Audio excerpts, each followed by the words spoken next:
pemahaman kita Yang kan saya dengar Pak D mundur apa dipaksa mundur itu? dimundurkan. Dimundurkan itu. Maksud beliau baik membela partai karena beliau kan petugas partai. Ya oke, kalau memang itu pertaruhannya untuk seorang Gede Oke ini syaratnya untuk bisa mengabdi di Kota Denpasar, siap kita Berarti mundur. belum daftar aja udah mundur ini. Tapi kan ada pejabat lain yang nggak mundur-mundur. Ada kekhawatiran, ada kecenderungan ingin menjegal seorang Gede Oke, itu hal yang wajar sih. Banyak bertebaran balihonya Gede Oke. Siapa sponsornya? Katanya disponsori oleh keluarga Jokowi. Bener nggak? Didukung oleh support keluarga Jokowi. Gitu. Om Swastiastu. Om Swastiastu. Bagaimana kabar Pak Gede Oke, calon wali kota Denpasar? Yang ini kita lihat balihonya sudah di mana-mana ini. Gimana Pak De? Kita lama nggak jumpa, bisa ngobrol-ngobrol hari ini. Kabar baik dan tetap semangat. Masih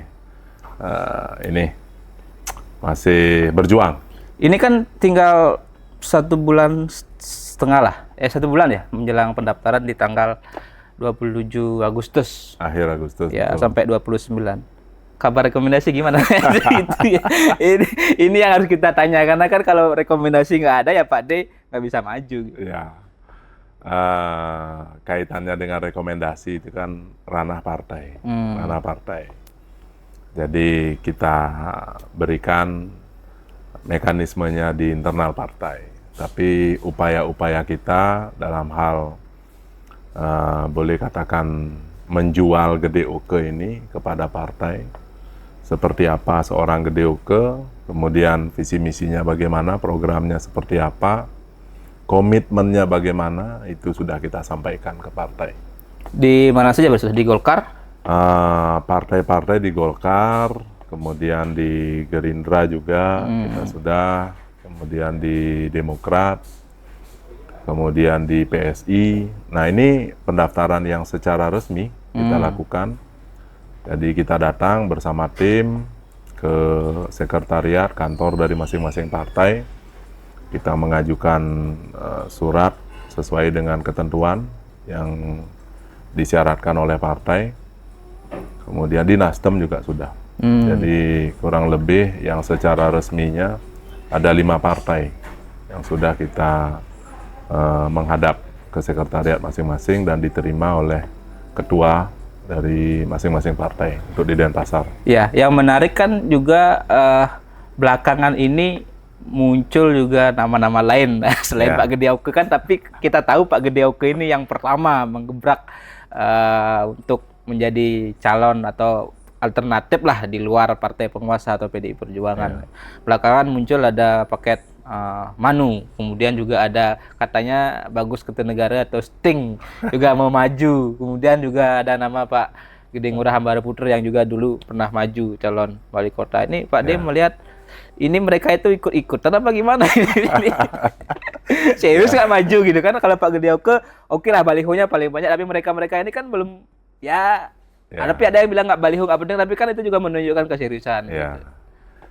Artinya begini, menyikapi hal tersebut, saya yang pertama tentunya mengapresiasi, berterima kasih kepada tokoh-tokoh, juga teman-teman, kawan-kawan, saudara yang memang berniat untuk ikut meramaikan konstelasi Pilkada Wali Kota Denpasar 2024. Kemudian adapun tokoh-tokoh yang sekarang mulai bermunculan setelah sosok Gede Oke ini banyak terlihat di baliho-baliho di sudut kota, ya kita sih menyambut baik bahwa di era demokrasi seperti saat ini memang warga perlu diberikan semacam pilihan apa bagus. Kalau dari sisi baliho itu bagian dari alat untuk memperkenalkan siapa dan bagaimana. Tapi kan ada yang bilang bahwa Praga itu juga menunjukkan keseriusan. Jadi ketika itu kan juga kaitan dengan kos gitu ya, ada biaya. Nah, tapi yang jadi pertanyaan, kok bisa baliho Gede Oke bertebaran di pasar gitu? Itu gimana ceritanya? Jadi, ada sponsor di balik itu apa bagaimana gitu?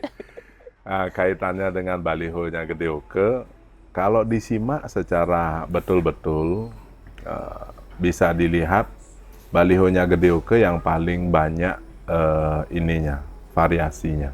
Oh, maksudnya tampilan visualnya? Ya, tampilan visualnya kita paling banyak. Tapi baliho yang perdana kita munculkan itu kan di sana sudah mengusung diantaranya seperti tagline yang selalu kita bawa, Bani Tuyuh. Nah, Bani Tuyuh itu apa artinya kalau di bahasa Indonesia? Bani Tuyuh itu artinya kita maju harus berani. Bani Tuyuh berani capek dalam konotasi, dalam konteks positif. Artinya kita berani berkorban, berani berbuat. Nah, di sana kaitannya dengan kalau kita di Bali itu sebutannya ngayah. Kalau nak bani ngayah berarti bebani tuyuh. Oke. Gitu. Jadi ngayah untuk Kota Denpasar. Nah, satu lagi mungkin sebelum saya ingat yang saya lihat di tampilan visual dan mungkin juga keseharian Pak De, kalau sekarang kan ganteng nih pakai udang, pakai adat Bali, nggak tahu kalau sekarang hari Rabu ya, mungkin bertepatan dengan Pagarosi ya, karena Rainan. Mohon maaf, saya pakai bagian begini, saya lupa juga tadi. Cuma yang saya ingat tampilan Pak De kan Ampura ya, kepala pelontos, kemudian tubuhnya gede besar, ada handuk putih itu. Itu gimana Pak De? Itu maksudnya kalau secara visual, ini orang ini kayak apa ya, siap kerja atau apa maknanya? Gitu? Siap kerja, Bani Tuyuh. Jadi siap untuk bekerja, siap untuk mengabdi pada Kota Denpasar. Karena jadi itu artinya memang nature ya, bukan karena politik dibuat begitu tampilannya. Memang kesehariannya seorang Gede Oke ya seperti itu. Oke. Gitu. Jadi kita harus bisa setidaknya memberikan inspirasi lah bagi warga Kota Denpasar khususnya. Jadi ayo kita harus berani tuyuh sama-sama membangun Kota Denpasar. Gitu. Mekalung handuk itu sebetulnya kalau bahasa, kebetulan saya lebih banyak di pesisir, di pantai. Memang rata-rata saya banyak menyerap ilmu, menyerap aspirasi dari saudara-saudara para penglingsir nih wenten di pasir sih. Jadi saya lihat mekalung handuk itu adalah fenomena di mana itu mencerminkan seorang lelaki yang siap bertanggung jawab sebagai ujung tombak keluarga. Kemudian di sana menunjukkan bagaimana faktor dia dalam mencari penghidupan itu ada kelelahan di sana. Jadi tidak ada unsur kemewahan yang ditunjukkan. Mekalung handuk itu artinya kita harus bani tuyuh, kita siap ngayah, siap bertanggung jawab. Jadi kerja keras dan kesederhanaan. Betul. Nah, itu kita lihat ya cukup bagus lah mungkin filosofi atau juga spirit yang Pak De usung. Cuma yang namanya politik kan ada saja orang-orang yang nggak suka atau ada isu-isu miring. Nah, ini saya banyak mendengar juga isu-isu miring seputar Gede Oke yang tadi balihonya di mana-mana, yang paling awal mendobrak menyatakan diri siap maju, dan baru juga ikut ada tokoh-tokoh lain. Ada dua poin mungkin isu yang menurut saya agak cukup serius gitu. Pertama adalah isu Gede Oke ini calon boneka. Nah, silakan jawab Pak De. Yang kedua ada isu juga katanya Gede Oke ini nggak mau ngeluarin duit atau nggak mau bayar survei di Golkar. Nah, itu dua itu gimana Pak De? Ya, saya jawab dulu yang pertama ya, berkaitan dengan calon boneka. Kalaupun ada yang mengatakan bahwa sosok Gede Oke ini yang ditujukan kalimat calon boneka itu, saya kira kurang tepat. Kenapa? Karena bahasa calon boneka itu sebetulnya munculnya 2020 ya. Ya kan? 2020 karena saya sempat melihat. Maksudnya Pilwali Denpasar 2020 apa? Iya, 2020. Pilwali Denpasar ya, karena kan itu berarti calon sebelumnya dia nggak boneka? Itu sempat disampaikan oleh Pak Ketua Demokrat ya. Gus Sile. Ya, Pak Ketua Demokrat sempat menyampaikan dalam kalimat beliau, kita sudah pernah. Sudah pernah. Bahasa kita sudah pernah itu artinya kan sudah pernah terjadi. Nah, jadi kemudian kalau itu diafiliasikan berarti kan 2020 waktu itu kan Ambare Putra dengan Bagus Kertanegara, paket Amarta. Saya nggak tahu yang dimaksudkan oleh beliau yang mana, Oh, karena ya. di sana kan ada 2 calon kalau nggak salah waktu itu ya, Ya, 2 Jaya pasangan Wibowo, ya. Jaya Negara Kadek Agus Ya. dengan tadi Yang Ngurah mana Hambara. yang bonekanya Bagus saya betul. nggak tahu. Gitu. Tapi kalau biasanya yang bonekanya pasti yang kalah, Pak. Ya, jadi yang mana yang beliau maksudkan saya kurang tahu. Nah, jadi pada saat itu kalau itu diafiliasikan dengan Gedeuke tentu kurang pas. Karena kan ini perdana seorang Gedeuke ini maju untuk mengikuti Pilwali Kota Denpasar. No? Ya, ya. Jadi komitmen yang kami tunjukkan diantaranya seperti yang tadi kita sampaikan, pemasangan peraga visual itu tadi, baliho. Nah, jadi itu yang kita tunjukkan. Nah, jadi Dan kan juga pada belusukan ke warga-warga juga. iya, Saya ingat bahkan ada yang menurut saya agak tergelitik juga sampai ngajak tokoh PSI berkostum Superman gitu. iya, jadi pada saat itu bertepatan dengan event WWF. Event WWF, kita ingin menyampaikan kritik membangun, kritik positif bagi masyarakat, kemudian bagi pemerintah khususnya, bahwa ini loh fenomena yang ada sekarang di Denpasar ini, seperti misalnya pada saat itu kita berbicara tentang event WWF, yang mana isu yang diangkat adalah isu lingkungan, yang berkaitan dengan sumber air untuk kehidupan. Nah, kita sendiri punya sungai yang itu kaitannya dengan WWF itu sangat erat. Bagaimana kita harus menjaga sumber-sumber air kita. Kalau sungai itu kan termasuk sumber air permukaan, yang memang harus kita jaga bersama. Jadi kita memberikan kritik membangun kepada pemerintah bahwa de malu ngerosang nih tegah-tegah. Ini malu tinggal di umah kan gitu. Kita lihat dulu di lingkungan kita sekitar bagaimana penanganannya terhadap isu-isu lingkungan itu. Ya, urusan dunia, urusan Bali malu kan gitu. Di Denpasar malu. Denpasar lagi. Denpasar dulu gitu. Nah, karena kan venue-nya pada saat itu memilih Bali. Saya juga ingin memberikan kritik sedikit. Jadi mungkin ada baiknya lain kali kalau misalnya mau bikin event, katakan misalnya memilih Bali untuk dijadikan event yang mengangkat tema lingkungan begitu, dipastikan dulu minimal capital of Bali ini, ibu kotanya provinsi ini bisa mencerminkan bahwa Bali layak untuk dijadikan tempat venue yang mengangkat isu-isu lingkungan. Ya minimal dibersihkan dulu lah, atau kemudian dilaksanakan program-program yang sifatnya sejalan dengan tema dari event tersebut.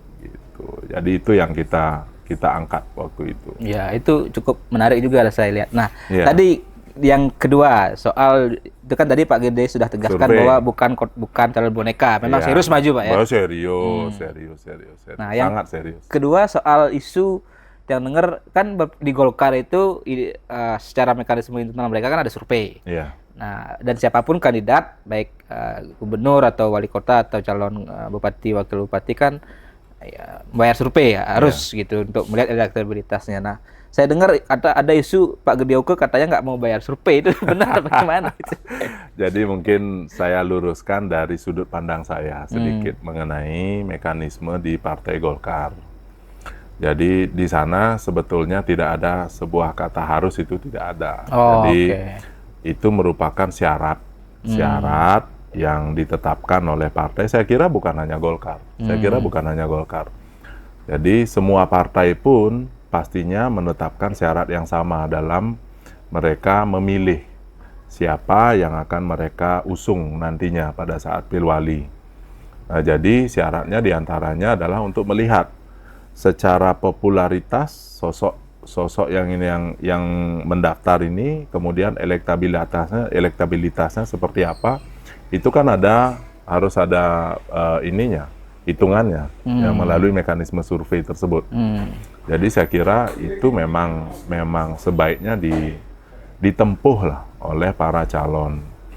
Dan kami khususnya dengan Golkar, kami sudah beberapa kali, terakhir pada saat kami dikumpulkan oleh DPD 1 Golkar pada saat itu, tidak hanya dari Denpasar, melainkan juga para bakal calon dari kabupaten yang ada di Bali ikut berkumpul di sana. Dan pada saat itu kami sudah menyampaikan komitmen kami untuk mengikuti apa yang menjadi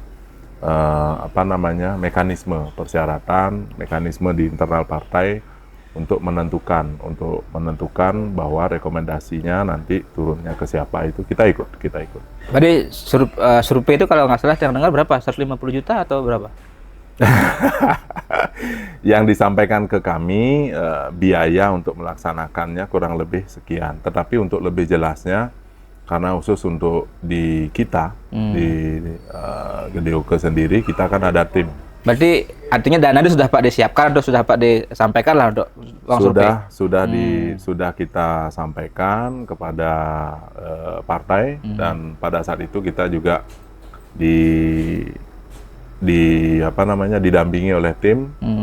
Dan pada saat itu tidak hanya GDOK aja yang di Denpasar, ada juga dari timnya Pak Ngurahwira juga ikut pada saat itu. Jadi kami berdua yang khususnya dari Denpasar mengatakan kami berkomitmen untuk mengikuti apa yang menjadi ketentuan di Partai Golkar. Jadi kalau yang muncul belakangan ini gimana itu? Saya nggak tahu munculnya di mana, tetapi ya wajar lah. Jadi kita harus belajar bahwa saat ini mungkin seorang DOK sudah mulai menapaki untuk menjadi seorang public figure ya. Jadi faktor like and dislike itu pasti ada. Jadi isu-isu yang dimunculkan, baik itu isu yang sifatnya mendukung ataupun ingin menjegal, itu pasti ada lah. Nah, bicara soal wajar itu. Ya, jegal menjegal ini menurut saya agak menarik juga. Setelah beberapa bulan, 1-2 bulan GDOK muncul dengan ya baliho turun ke masyarakat, narasi-narasi kritik terhadap Denpasar, baru di last minute jelang 1 bulan pendaftaran ini muncul banyak nama gitu. Pendaftaran di KPU. Ya, pendaftaran di KPU 27 Agustus, 1,5 bulan lah. Muncul paket-paket lain. Ada tadi paket manut, yaitu Brigjen TNI Anak Agung Ngurah Alit Narapati Manu dan Utami Dwi Suryadi, artinya pensiunan TNI, jenderal dengan politisi Demokrat yang 2 periode kalau nggak salah di DPRD Bali, gagal terpilih di 2024 ini. Kemudian ada baru beberapa hari lalu katanya dideklarasikan, tapi saya nggak tahu, nggak dengar di mana tempatnya gitu. Paket Bagus Kertanegara dan Oki Pareza. Sting Oki ini kan, tapi yang menarik sebelumnya kan Oki Pareza ini sempat katanya mau jadi wakilnya Pak D, tapi Sting yang mendeklarasikan, dan Sting pun sebelumnya kan mendukung Pak D kalau nggak salah beberapa kali kesempatan, termasuk saya baca bertanya bahkan sempat ada wacana mau mempaketkan GDOK dengan Bagus Kertanegara gitu. Itu apa sebenarnya yang terjadi banyak baru belakangan muncul paket, tapi saya bilang belum jelas karena kan juga mungkin mereka nggak mengikuti mekanisme kayak tadi di Golkar misalnya, mungkin mereka nggak bayar survei atau nggak mendaftar, saya nggak tahu lah. Mendaftar lah dulu, tahapan pertamanya kan mendaftar. Tapi kan yang jelas baru belakangan ini muncul. Ini tanda-tanda apa? Apakah memang ada ketakutan terhadap seorang GDOK atau juga ingin menjegal seorang GDOK? Jejak. Ya pasti. Ya saya tidak melihat ke arah situlah ya. Artinya untuk sekedar bercanda oke lah, tapi kalau saya dari kacamata seorang GDOK sendiri melihat fenomena bagaimana tiba-tiba banyak bermunculan tokoh-tokoh yang memang mencoba untuk digadang-gadang sebagai pesaing kita, ya menurut saya itu hal yang wajar dalam dunia demokrasi kita. Tapi satu hal yang pasti bahwa munculnya fenomena seorang GDOK yang bukan siapa-siapa. Artinya kita lihat bahwa ada keprihatinan yang mendasari hingga munculnya sosok GDOK ini. Keprihatinan akan kondisi Kota Denpasar saat ini. Nah, apakah itu kemudian memunculkan ketakutan dari beberapa pihak yang memang kemudian baru menyadari bahwa warga Kota Denpasar saat ini sudah sadar bahwa di Denpasar itu semrawut, sampah tidak tertangani, dan berbagai permasalahan, sehingga yang terakhir kemarin yang muncul isunya yang sungguh memprihatinkan kan terkait dengan sekolah. Bagaimana warga Denpasar kesulitan mencari sekolah untuk anak-anaknya.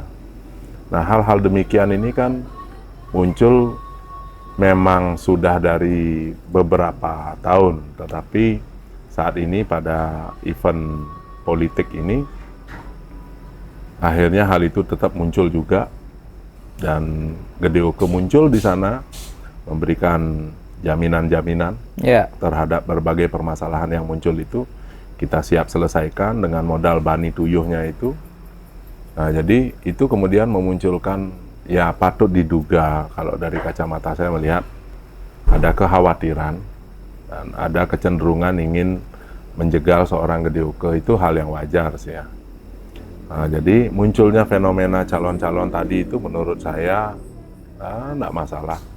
Baguslah, ayo kita berkompetisi. Karena siap tarung gitu ya. Oh iya, siap. Seorang petarung kan harus begitu. Oke, nah ada mungkin 2 isu lagi yang saya nggak tahu apakah ini positif atau negatif, tapi yang saya dengar dan kan tadi pertanyaan kita teman-teman ya di kalangan politisi, kemudian juga ada warga atau di teman-teman media gitu kan, ketika banyak bertebaran balihonya Gede Oke, pertanyaan kritisnya siapa di belakangnya gitu kan. Siapa sponsornya? Ada selentingan-selentingan Gede Oke ini katanya disponsori oleh keluarga Jokowi. Nah, itu bagaimana Pak Di? Bener nggak didukung oleh support keluarga Jokowi gitu? Ya, jadi begini. Kita seorang Gede Oke ini adalah figur yang memang muncul dari yang seperti yang saya sampaikan tadi, keprihatinan. Jadi yang prihatin terhadap kondisi Denpasar ini banyak, bukan hanya seorang Gede Oke saja, hingga muncul sampai ke media sosial, kemudian menjadi polemik dan menjadi isu, itu kan karena keprihatinan. Nah, akhirnya muncullah figur Gede Oke ini. Nah, seorang Gede Oke ini tentunya didukung oleh banyak pihak. Jadi banyak pihak yang juga menginginkan adanya perubahan dan perbaikan untuk Kota Denpasar. Jadi bagaimana kita melihat bahwa warga Kota Denpasar ini kan semua rata-rata warga kota, yang namanya warga kota secara pendidikan mereka sudah sangat mumpuni. Jadi mereka sudah bisa melihat bahwa bagaimanakah sepatutnya kota dari ibu kota dari provinsi itu, sebagai ibu kota provinsi itu seperti apa seharusnya Kota Denpasar ini, dari sisi tata kotanya, kemudian dari sisi kehidupan masyarakatnya seperti apa. Nah, jadi kalau berkaitan dengan dukungan dalam hal ini bisa yang sampaikan Gede Oke didukung oleh warga Kota Denpasar, itu yang pastinya. Oke. Kalau soal tadi ada pendanaan dari keluarga Jokowi, entah apa itu, entah ipar, kakak, adik, anak atau apa? Saya tidak berani menyebutkan karena nama tadi disebutkan saya tidak berani menyebutkan, tetapi yang pasti Bapak Presiden kita saat ini, Bapak Jokowi dan juga keluarganya pasti menginginkan adanya yang terbaik lah bagi warga. Ya mungkin beliau melihat sosok Gede Oke ini adalah sosok yang nantinya bisa menjadi seorang pelayan bagi warga, untuk bagaimana warga Kota Denpasar itu mendapat pelayanan dalam bidang pemerintahan itu. Beliau merasa cocok mendukung, ya saya kira itu hal yang wajar kan. Pak Yan sendiri kan pasti mendukung kalau misalnya ada sosok yang mampu memberikan jaminan bahwa dia akan berani bekerja untuk kita di Denpasar, membangun Denpasar, memperbaiki Kota Denpasar, kan begitu. Ya, yang penting nggak omon-omon seperti yang di sebelah itu. Nah, satu lagi Pak De, yang isu juga menarik menurut saya. Pak De kan sebelum maju ini kan apa istilahnya? Direktur salah satu anak perusahaan Perusda ya? Iya. Apa? PT Tri Jagabaya. Nah, bisa cerita sedikit. PT Tri Jagabaya Bali. Itu anak perusahaan dari apa, Perusda Bali? Anak usaha dari Perumda Kerta Bali Saguna. Dulu namanya perusahaan daerah milik pemerintah Provinsi Bali. Sekarang sudah berganti menjadi Perumda Perusahaan Umum Daerah Kerta Bali Saguna. Tri Jagabaya Bali ini adalah salah satu dari anak usaha. Di bidang apa itu, Pak? Itu bergerak di bidang jasa sebetulnya. Jasanya? Bergerak di bidang jasa. Jadi jasa yang dimaksud itu kan luas. Nah, yang untuk tahapan awal yang bisa dilaksanakan itu adalah jasa penyaluran tenaga kerja. Yang lebih spesifiknya adalah jasa penyediaan keamanan. Pengamanan atau security lah bahasa. Security, betul. Pak Ade di sana sebagai apa? Direktur, apa istilahnya, direktur utama? Saya kebetulan di sana sebagai direktur. Jadi direktur, kemudian komisarisnya sendiri itu dari Perusda. Jadi ada 2 orang, direktur operasional Perusda dan direktur keuangan Perusda. Yang bertindak selaku komisaris. Sebelum Pak Ade menyatakan diri maju kan istilahnya aman-aman aja lah di Jagabaya itu. Yang saya dengar Pak Ade mundur apa dipaksa mundur itu? Dimundurkan. Dimundurkan itu gimana ceritanya, Pak? Ya, artinya di awal waktu kita sempat ngobrol-ngobrol di awal-awal itu kan kita masih posisi sebagai direktur lah di Tri Jagabaya Bali atau yang disingkat TJB. Itu karena memang secara aturan kita lihat tidak ada yang melarang. Aturannya yang melarang bahwa direktur dari anak usaha itu untuk maju di konstelasi politik. Itu kan tidak ada. Dan kan statusnya bukan ASN juga kan? Bukan, karena itu kan sudah profesional murni. Jadi sudah swasta murni. Karena di sana bentuknya dia PT. Jadi pemegang sahamnya selain Perusda juga ada dari swasta juga. Gitu. Nah, jadi di awal karena tidak ada aturan itu ya kita berpikirnya apa yang kita lakukan sepanjang itu hal yang baik. Kan? Jadi kenapa saya katakan baik? Karena niat awalnya GDOK ini niat awalnya kan artinya awalnya dilandasi oleh niat untuk mengabdi kepada Kota Denpasar. Artinya yang salah dari hal itu kan tidak ada. Ya, nggak ada yang salah. Nggak ada yang salah. Nah kemudian kalau dikaitkan dengan politik akhirnya muncul kekhawatiran. Dan saya pun sebagai warga negara yang baik. Kemudian saya sebagai seorang yang ingin maju secara bersih, kita juga tidak ingin ada konflik ke depannya dengan siapapun. Ya, jadi ya kita mundur lah. Nah itu mundurnya Pak D artinya niat sendiri apa dipaksa? Karena saya dengar ada salah satu orang besar atau orang berpengaruh yang katanya menyuruh GDOK mundur itu gimana, Pak? Salah satu elit partai juga katanya gitu, itu gimana itu? Ya, mungkin maksud beliau baik, artinya. Berarti memang benar disuruh mundur? Maksud beliau baik karena beliau ingin membela partai ya, karena beliau kan seorang petugas partai, jadi maksudnya baik supaya tidak terkesan adanya istilah konflik kepentingan melawan atau konflik kepentingan. Maksudnya baik. Ya kita terima baik sarannya dan kita ikuti. Ya oke, kalau memang itu pertaruhannya untuk seorang GDOK ini syaratnya untuk bisa mengabdi di Kota Denpasar, siap kita mundur. Belum daftar aja udah mundur ini. Tapi kan ada pejabat lain yang nggak mundur-mundur. Itu gimana, Pak?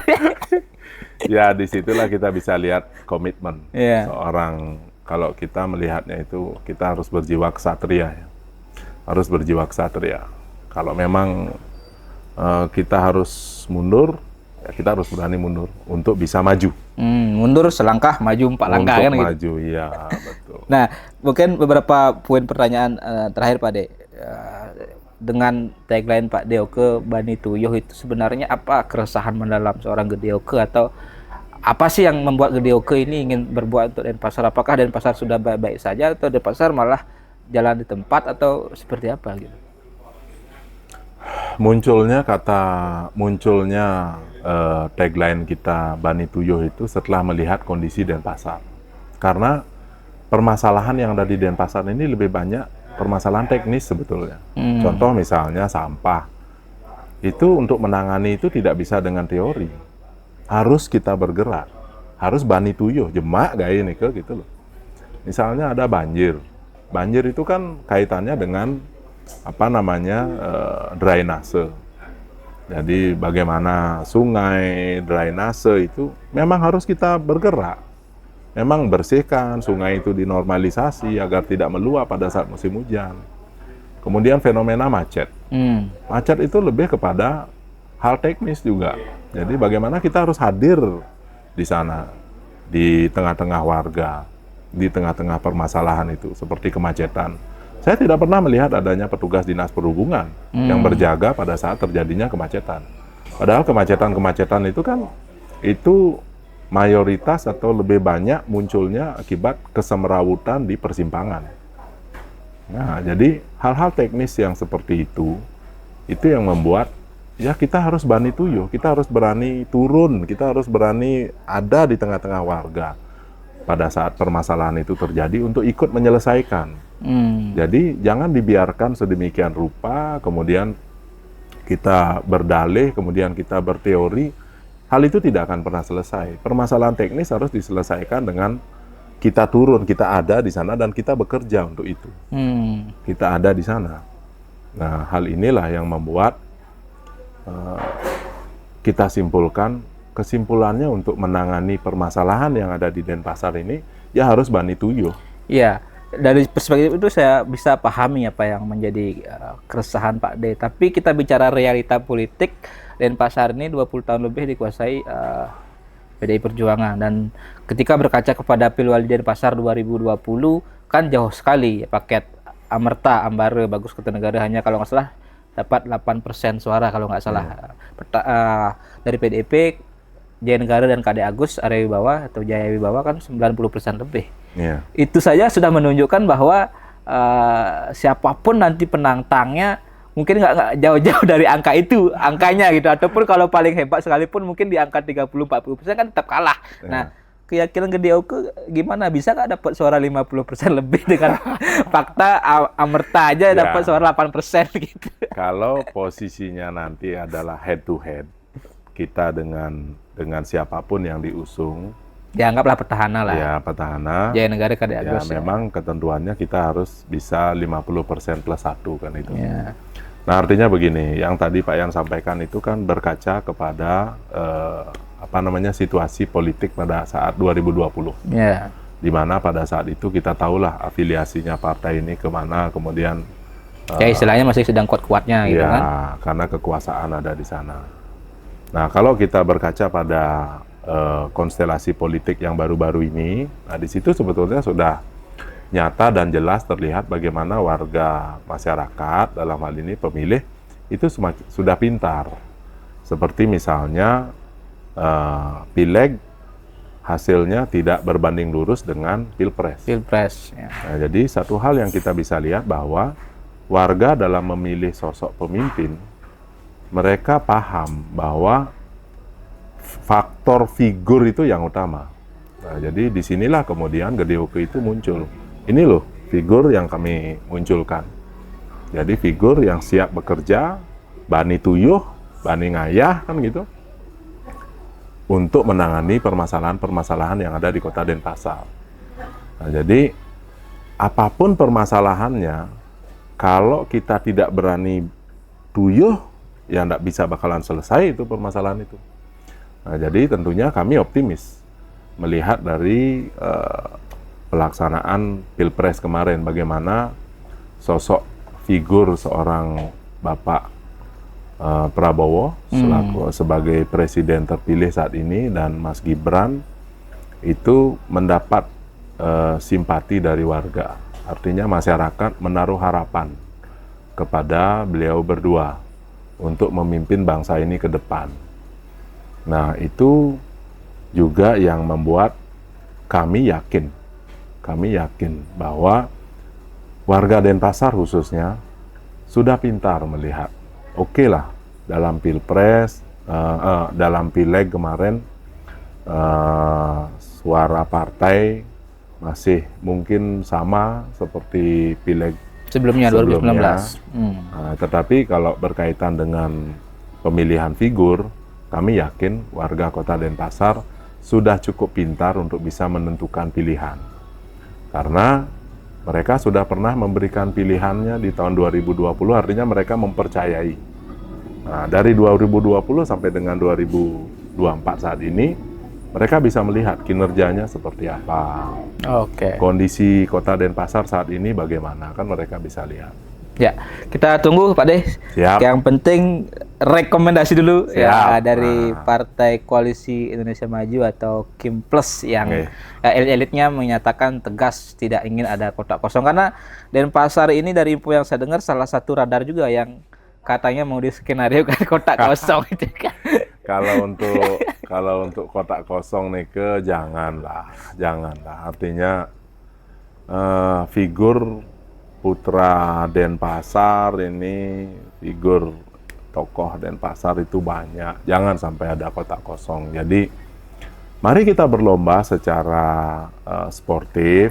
Mari kita berkompetisi secara sportif dalam hal memberikan jaminan kepada masyarakat siapa yang berani betul-betul bekerja untuk Kota Denpasar. Nyene mulai sekan bani tuyuh, nyene mulai sekan bani kepeh, nah gitu ngomong orang gitu. Artinya memang berani berkorban untuk Kota Denpasar ini siapa gitu.